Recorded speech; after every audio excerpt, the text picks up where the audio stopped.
Hi, welcome to Lorhana Gaming. Alright, we are going to be going through Shimmering Skies set review, and today we are covering Ruby. We're showing off all of its cards with a comment or two, and stick around for top 3.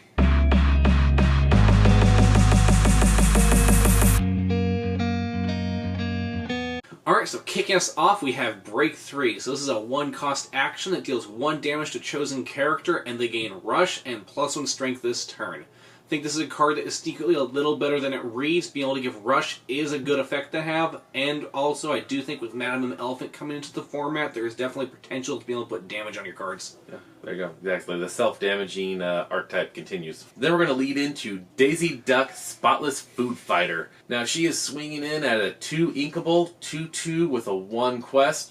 Very standard stat line for a 1-drop, but she is 2 for the simple fact of evasive. Nothing too special, but a decent card. Next up we have Donald Duck Daisy's Date. So this is a 3-cost 2/4 quest for 1, and it has the ability Plucky Play, so whenever this character challenges another character, each opponent loses 1 lore. I do like the synergy for the lore loss, and I do think he might not be a bad shift target for the legendary Donald. Then we have Evil Comes Prepared. This 2 inkable action. I mean, artwork is kind of fun for exactly what it's going for. You're going to ready chosen character of yours. They can't quest for the rest of the turn. If it's a villain character chosen, gain 1 lore. That's alright. It's going to fit very much just into villain decks, and I couldn't see why you'd much play it outside of that. Alright, next up we have Mickey Mouse Enthusiastic Dancer. 4-cost 2/4 quest for 2, and while you have a character in play named Minnie Mouse, this character gets +2 strength. So this is part of the duo between him and Minnie. Connected art, super cute card, but the effect isn't that strong. I don't want to have 2 cards out for 4/4/4. Then we'll have Pete Pastry Chomper. Again, just some fun food art going on. 3 inkable for 4/3 and a 1 quest. I think we've seen this exact stat line on quite a few cards. This is just the red version. Alright, next up we have Potion of Might. So this is a 1-cost item that has the ability of Vile Concoction, so you can pay 1 ink to banish this item. Chosen character gets +3 strength this turn. If a villain character is chosen, they get +4 in strength. Not a terrible effect, but they keep on pushing this 1-time strength gain. It's just never been great. Then next up, I think right to the bulk bin, is Francis Fluggerbutter Chocolate Charger. I mean, that's a mouthful. I don't want to really announce it every time I say it either, but it's a 4 inkable 4/4 quest for 1. Yay. Alright, next up we have a 3-cost Ratigan, Raging Rat. So it's a 1/5 quest for 1. It has the ability Nothing Can Stand in My Way. So while this character has damage, he gets +2 strength. I do like the ability. We've seen the 1-cost self-damage. We already have Teeth and Ambitions. So I do think game to 3 wouldn't be that hard, but we'll see if he can find a home. Yeah, I think mainly as a shift target. Right, see if his shift is good. Yeah. Then one I like, we have Simba, Adventurous Successor. 1 uninkable at a 2/1 and quest for 1. I mean, that's alright. We've seen that before. But his ability, Laugh in the Face of Danger. When you play this character, chosen character gets +2 strength this turn, which could swing a lot of things, I think, in your favor. But again, not going to be the 1-drop that you're looking for. Much later, you're going to want to play him. Next up, we have Snowana Rainbow. So she is a 3-cost uninkable 2/4 that quests for 1 with Rush. I mean, the Rush is nice, but we have so many better options, especially in Ruby. I just don't think you're ever going to play her. Yeah, meme deck of the Sugar Racers. Oh, right? yeah. Speaking of more Sugar Racers, we got Taffeta Mutton Fudge. Crowd favorite. Now this 1-drop inkable at a 1/2 quest for 1. All the standard stuff, and you have the Showstopper ability. When you play this character, if you have a location in play, each opponent loses 1 lore. Yay! I mean, a little bit of lore loss in there, but very situational with having the location in play. Alright, and then we have Arthur, Novice Sparrow. So this is a 1-cost 2/3 of the Reckless. I think this card has a lot of potential. It is uninkable, but high health on the Reckless is going to be nice, especially with aggro coming to format. And I do think him being, it's not a bad target for the new shift Arthur coming up in Steel. Yeah, definitely. He definitely brings up the aggression level, I think, early on in the game. This Reckless, you think feels bad, but as a 1-drop, you're going to be facing other 1/1, 2/2s. You're just going to start eating them up, right? Half the time he's going to be challenging anyways, so it's like you're already doing what you want to do with him. Yeah, exactly. So, like, the best Arthur shift target, I would say. Yeah. Next up, we have the action of Glimmer vs. Glimmer. Some nice arm wrestling action at a 4 uninkable. Pretty simply, banish chosen character of yours and banish chosen character. Like, you're giving up one of your characters to take out one of theirs, and you have to pay 4 to do it. And yep, no a lot thanks. of cost for not enough payoff. Yeah. Just pay 1 more for Dragonfire. There you go. Alright, next up we have the other duet of the dancers, Minnie Mouse Dazzling Dancer. So 3 cost, 2/4, quest for 1. She has the ability, Dance Off. Whenever this character or one of your characters named Mickey Mouse challenges another character, gain 1 lore. I do like having the Shudo Shere Khan-ish kind of ability, but I think I'd rather just play Shere Khan. Then one that I also like the enchanted artwork for, we have Radigan's Party. Now this fiesta kicks off with a 2 inkable, 1 cost to move there, 7 willpower. So it is pretty big, and while you have a damaged character here, this location gets a +2 lore. Again, we're looking at, you can gain lore off of it, but it's very situational of having that damaged character. I don't really like the locations that you have to have somebody there. It just feels like they get removed, now your location sits there and does The more nothing. ifs you add to a card for it to be good, the worse it tends to get. Yeah, maybe it'll find a home, but it's going to be tough. Alright, next up, Ruby Chromaticon. So this has the ability 1 cost, and then for free you can just exert it and give a chosen character +1 strength this turn. Normally I'm not a fan of strength gain, but be able to have this repeatable for so cheap, for so easy, will really help out your early game. Oh, agreed. Basically the no cost is the thing I think makes this card very viable, is you don't have to pay for it. So your rush character that would normally be a little weaker can all of a sudden come in, actually do something, such as a Maui to take out a castle. You set this up early on. Everyone always says Maui needs that 1 more. I could see the uninkable Herc kind of taking a back seat if you're running this instead. Right. I mean, also, too, we've seen Maui's Fish Hook almost BC play, and it was too expensive at the time. I think having this for so much cheaper is just going to let this deck have consistency. Yeah, it definitely adds viability and versatility, I think, to a lot of extra color sets. Yeah, and usually they put this for example, on the uninkable Simba. It's like a lot of cost to run. This one is so easy to run. Alright, next up we've got Scar, Betrayer. Basically a 5 inkable with a 6/3 stat line, quest for 2.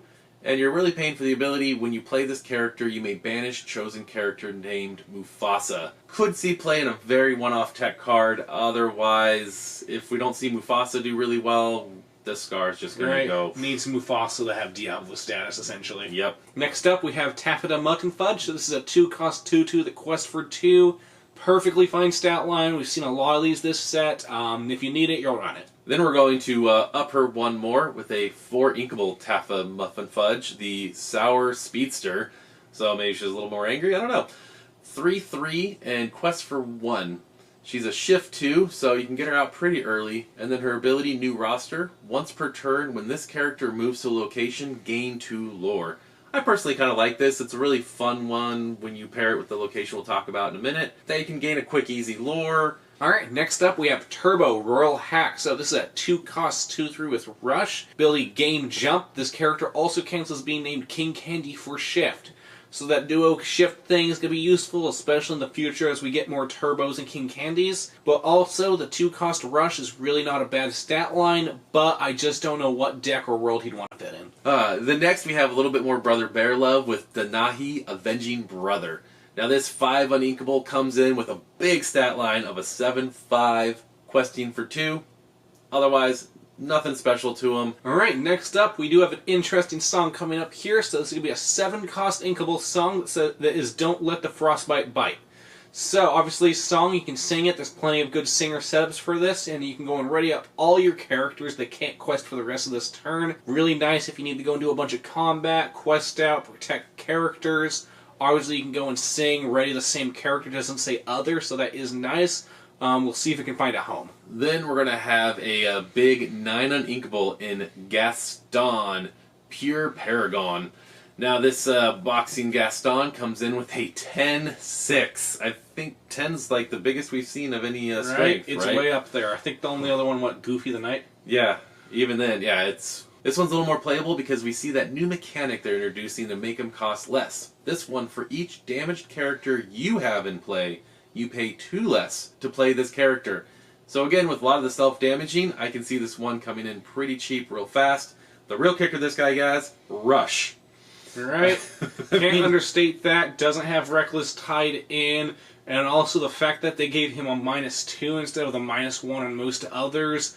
Literally 2 damaged characters, and he's at Maui's stat line for more stats and more lore, no Reckless. Yeah, absolutely huge. I can see this played easily in a lot of the red self-damaging decks going on, or Mufasa already. Next up, we have Radagan, Party Crasher. So this is the Shift Man himself, 7 cost of Inkable, shifts for 4, for a 5/5 that quests for 3, which is really not a bad stat line if you can fit the Uninkable in. And he also has evasive as well, and gives your damage characters +2 as the cherry on top. Really not a bad card. Obviously, you need to be able to have the slots for him, but definitely would see him gain some play around. Yeah, I think there'll be certain archetypes that'll really love that card, and other ones that'll just completely ignore it. Then we have that location that I was kind of alluding to earlier in the Sugar Rush Speedway starting line. This one uninkable location costs 0 to move to it with a 5 willpower. Seems kind of like, why would you even put this in there? It does not have any lore, but it does have the ability. Once per turn, you may exert chosen character here and deal them 1 damage to move them to a location for free. Now this is kind of cool in the fact that it is a 0 cost to move to there, and then you can kick them over to maybe one of your more expensive RL's Legacies or somewhere else where you're really going to want them. Outside of that, you still have to exert them, so now their entire turn's done to move there. Next up, very interesting item here, we have the 3 cost Uninkable, the Sword Released. So this has the ability Power Appointed, so at the start of your turn, if you have a character in play with more strength than each opposing character in play, each opponent loses 1 lore, and you gain lore equal to the lore loss. So this is a good start for the lore loss gain deck. Red is very good at having the biggest, strongest characters on play, so I could definitely see it slotting in to help you against those aggro decks. Then we're going to have our red Vanellope Von Schweetz Random Roster Racer. 4 uninkable, 3/3 questing for 2. Rush, of course, because why not? And then we're going to have the ability, when you play this character, she gains evasive until the start of your next turn. Again, fairly decent stat line. At a 4 cost, though, and you just have evasive for the 1 turn, I'm not really seeing tons of play compared to other Vanellopes. My favorite meme card of the set, Wreck-It Ralph Demolitionist Dude. So this is a 3 cost 1/4 that quest for 1. But he has Refreshing Break, so whenever you ready this character, gain 1 lore for each 1 damage on him. Obviously, I don't think he's going to be very good overall, but I love the idea of getting 2 or 3 damage and just ready him up, repeat over and over again, just to go and gain 15 in a turn on some dumb deck. Yeah, definitely. I see, what's the Shield of Virtue, right? That lets you pop a character back up. Right, Shield of Virtue him, fan the flames, put some resist on him, let him pick a fight and just go for it. There you go. Get your old bolt cards out, kids. Then we're going to have Maximus Team Champion. Some great artwork here of Tony Flynn right behind. I mean, fits the movie well. Big old Maximus here is a 6 inkable, 3/5 questing for 2. But I think the real benefit of this character is in the ability Royally Big Rewards. At the end of your turn, very key, at the end of your turn, if you have any characters in play with 5 strength or more, gain 2 lore. If you have any in play with 10 strength or more, gain 5 lore instead. Again, this can see some nice big plays. Immediately think of the Gaston with 10 or some other ways to buff your characters up, and you're swinging for some big lore without even having to turn sideways. And there's one upside, he comes the turn after Maui, so there's a good chance he'll at least gain 2. And 6 drops need to do something the turn that came by, so that might be good enough, but we'll see. Alright, next up we have Pete, Steamboat Rival. So 7 cost 6/6 that quest for 2, and he has the ability Scram. When you play this character, if you have another character named Pete in play, you may banish chosen opposing character. So obviously being able to banish any character is great. We've seen that with Maleficent Dragon. But I don't think we have enough playable Petes that are going to have him be able to banish on average. Yeah, not yet. Again, more flavor text for abilities is wonderful. Oh, yeah. Then we have Who's With Me? Good old Gaston action here. At a 3 inkable, your characters get +2 strength this turn. Whenever one of your characters with Reckless challenges another character this turn, gain 2 lore. So I could definitely see this as a neat little trick in some Reckless decks, or even maybe with that Maximus. But overall, for an action, it's not super great. Yeah, kind of a big, not do a whole lot for a lot of costs. Next up, we have Donald Duck, the Pie Slinger himself. So, 5 cost 3/6 quest per 1. Not the best stat line for 5, but he can shift for 4, and if you do shift him, you do get to go and make each opponent lose 2 lore, which is, honestly, at 2, it's pretty good effect there to have, and there are some playable early Donalds. And he has the ability Raging Duck, so if your opponent has 10 or more lore, he then gets +6, which pushes him up to a massive 9 strength. I'm going to say it, he's a little quackers. Oh, yeah. Like, just the fact that you shift this onto the Donald, there's already some other good Donalds out there. And then you're going to have a big beat stick if it's late game and they have some lore, or like you said, 2 lore is nothing to laugh at while establishing a 3/6 character. Right, if your opponent has Queen's Castle out and you shift him, you're taking out the castle. You're taking out even McDuck Manor too. He just kind of takes out anything you need him to do. Right, just very big, bulky, and honestly, more fun art. Kind of ridiculous. Oh yeah, no, I just love the fact that we have the Luminary is completely falling apart, people are shaking out the groove, and then a food fighter rips off in the corner. Probably thanks to Donald here also. Right, I blame him. Then we're going to go with a Robin Hood Sharpshooter. He's a 4 uninkable at a 1/4 and quest for 2, so seems a little expensive for what it is, but the ability is where it comes into play. My greatest performance. Whenever this character quests, look at the top 4 cards of your deck. You may reveal an action card with cost 6 or less and play it for free. Put the rest in your discard. This feels a little risky. This is some big gambling, I would say. Right, like if you can hit that, it's great. I know people talk about the synergy of like putting some characters in and hitting revive, which is cool. But I do feel that the risk of paying him, missing, and not making it there might be a bit enough to make the card hard to play. I mean, you've seen a number of times someone misses with their aerial when they're playing Steel Song. Fair enough, fair enough. I mean, at 4 cost, no shift, you're kind of playing him and then hoping your opponent doesn't have the removal needed. Right, just being like, please don't. Yeah, please don't take him off the board. I do think the effect is absolutely fantastic, and he's going to be a great, fun card to play. Yeah, I think as more and more action cards with that 6 and less kind of come into play. If it would have been 7, I think this would have been kind of ridiculous. Be prepared and be like, ha. Alright, on to our top 3. So I know we had a little different picks here, so I'm going to go over mine. We can go and compare with each other. On to the top 3. So, starting off, I have Gaston Pure Paragon. I think, even though he's a 9 uninkable, he is an easy cost reducer to do. And just having 10 strength, 6 health, rush, quest for 2 is just a lot of great things going for him. Yeah, definitely, I can see that. I'm going to counter back a little bit with the Robin Hood Sharpshooter, just because I think it has a lot of fun ability. Maybe it's not going to be the most powerful right now, but I think you can get a fun-to-play deck out of it for sure, and that just... Yeah. Roll the dice, high roll it. Yep, no, I think the deck building with Robin Hood will be really fun. Do think for second, I do have Ruby Chromaticon. I think that card has a lot of potential for its strength. It's cheap, it's repeatable, it's something you kind of just set and forget, and just be able to get Maui to 7, go and get all your 2 strengths to 3. You can really hit a lot of critical attacks just all throughout the game. I'm going to go with Donald Pieslinger next, though, just because... Again, it seems like a really fun card, great shift potential, messing with your opponent's lore, could be a good attacker. It just gives me the flexibility to do some cool things late game. Alright, I do agree he is great. He is up there in my picks, and I'm curious to see how he goes and breaks into the format. That's your 3. I'm going to end mine with Maximus, mainly because... Again, I can see some fun building around him, and being at the end of my turn, I get it. I have a lot more control to try to get that 10 strength in order to grab that 5 lore and just kind of be like, score! And then feel good, and then probably lose because I wasn't doing anything else. Right, but, I mean, I can see that happening here. I know with, like, if Gaston manages to break in 2, that's a free one. Donald Duck is 1 off. You're going to be playing Ruby Chromaticon in that 1, so if you're going to be playing that all together, you can go Donald, Buffett, Maximum, gain that lore. So I could see him easily carving in 2, so I definitely think he's a card worth looking at. There's our fun 3 picks. Alright, thanks for joining us for that video. If you like our content, please like, subscribe, and share it. Don't forget to hit that bell notification so that way you know when our next videos are coming up. We really appreciate the support, and stay tuned for the next video.